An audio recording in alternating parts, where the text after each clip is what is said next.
Mia, it isn't your sister's fault that you couldn't keep a pregnancy. Or that you had cancer.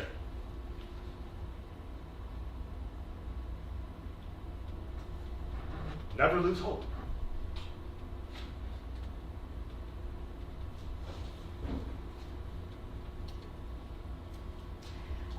Mia turns herself to us. She opens her robe. We discover a big, ugly, real scar on her left breast. Hold on, could you put the lights back on? How did it feel? No, we should face you to the mark. Okay. And I think try that way. Could you take it from your line again? Let's try that way. Never lose hope.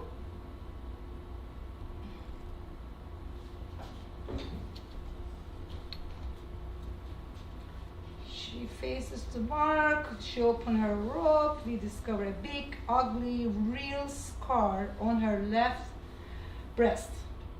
Okay, lights back on. I think it's better, much better, but how did it feel? I feel like I'm blocking him maybe, or... Yeah, okay, so let's try, Mark, I think you should get up this point. I think you just grab him on the chest and like, give him like a little pain. Okay. Let's try. Same spot? Yeah, same spot, yeah.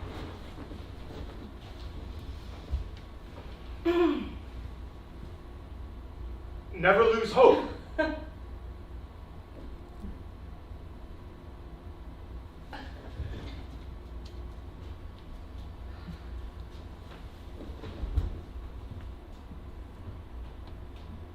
Look at me.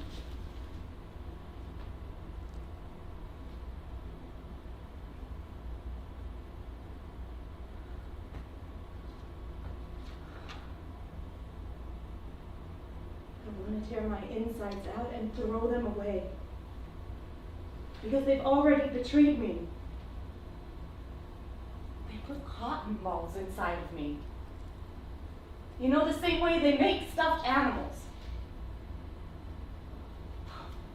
I was looking for these all day yesterday. For... A project. You are full of secrets today. If you must know, I was pretending I was a doll. Dolls don't have nipples. Yeah. Cotton balls, Mark. Cotton balls. Balls, balls, balls inside of me. You make a perfect stuffed animal.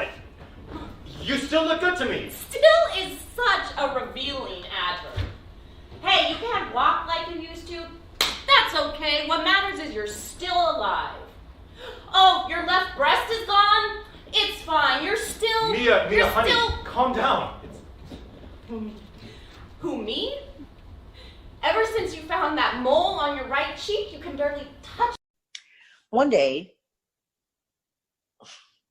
my sister was delirious because of her advanced cancer, metastatic. And I didn't have anything to give her. They told us to take her home to die, where she spent most of her life. They said it was too late and nothing else could be done. Her body was full of cancer and pain. And I wanted to do something to take that pain away. I opened the door and she was crucified on that bed. It was August. It was so freaking hot. And yet, she was so tiny, shivering. I caressed her body. I wanted to sing a lullaby or something that we both liked as I approached her body. And Mama's little baby likes shortening, shortening. Mama's little baby likes shortening bread. She was saying something. At first I thought that she noticed me. I thought she wanted to tell me something because she hadn't spoken in days. I was so happy. But she didn't recognize me. She was delirious with pain. She said something about some wolves.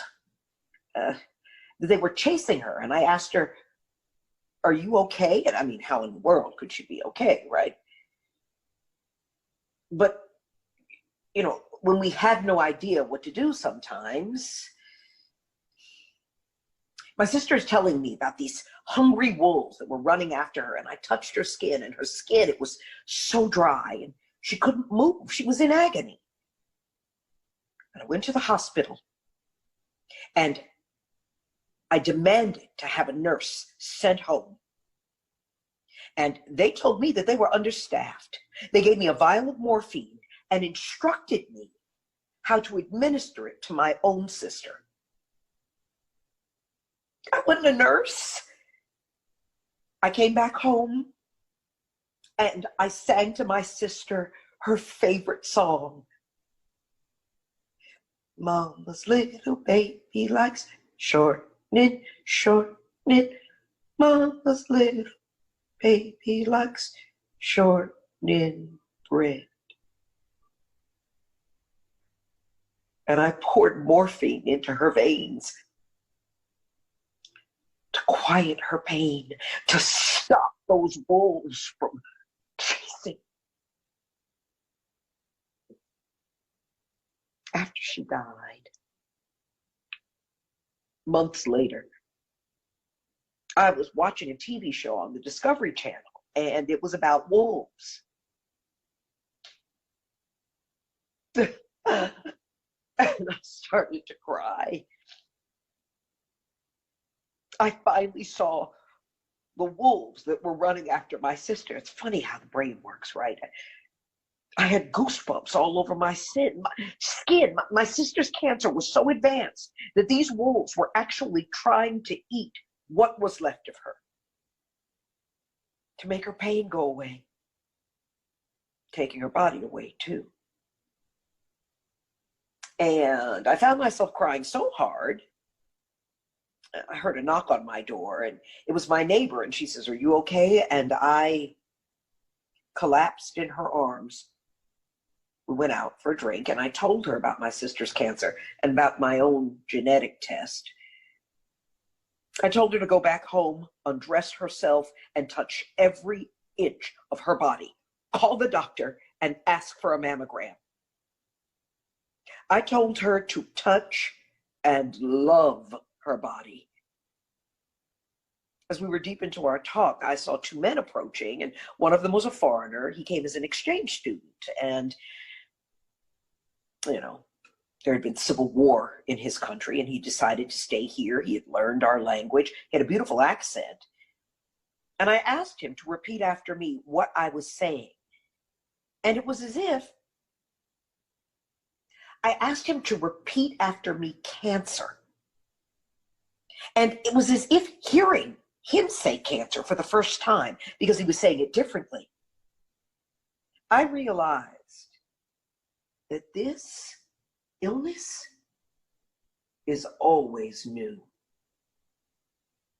We dive into the unknown every freaking time, and it's not our fault that our bodies break. I made call after call after call after call, and now it's official. A mammogram is requested yearly for each person. And the best part, it's free.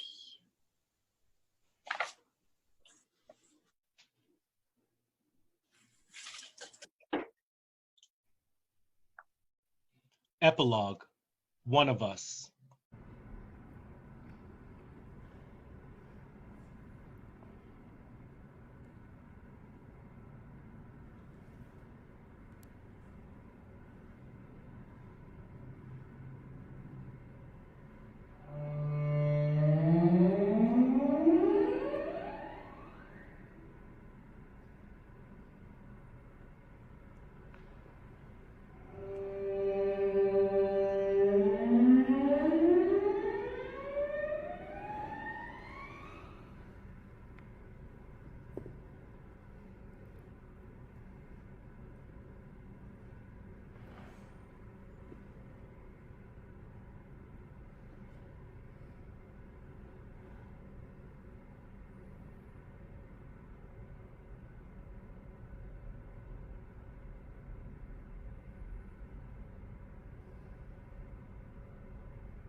I think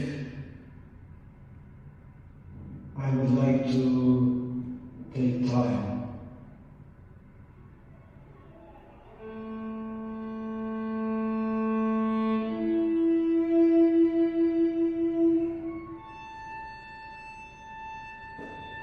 to really experience the last hours.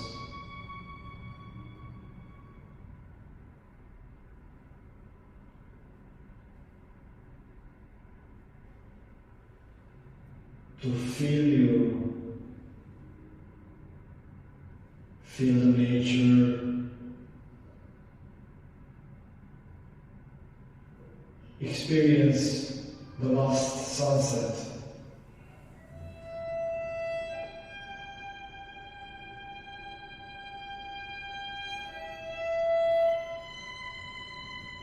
And just be here with you.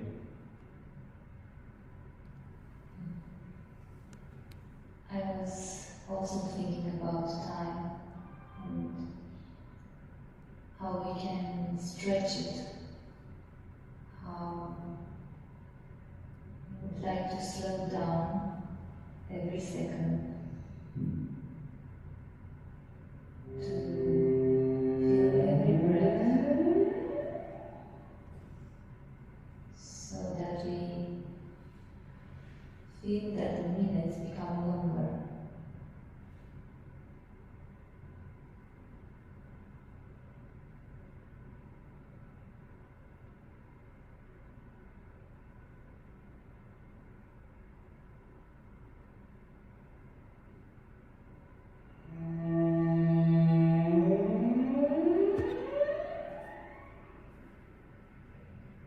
Just simply be with me.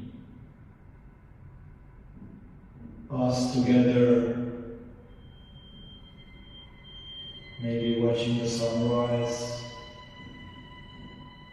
talking about our beautiful journeys into life, and of course, having a last dance with you.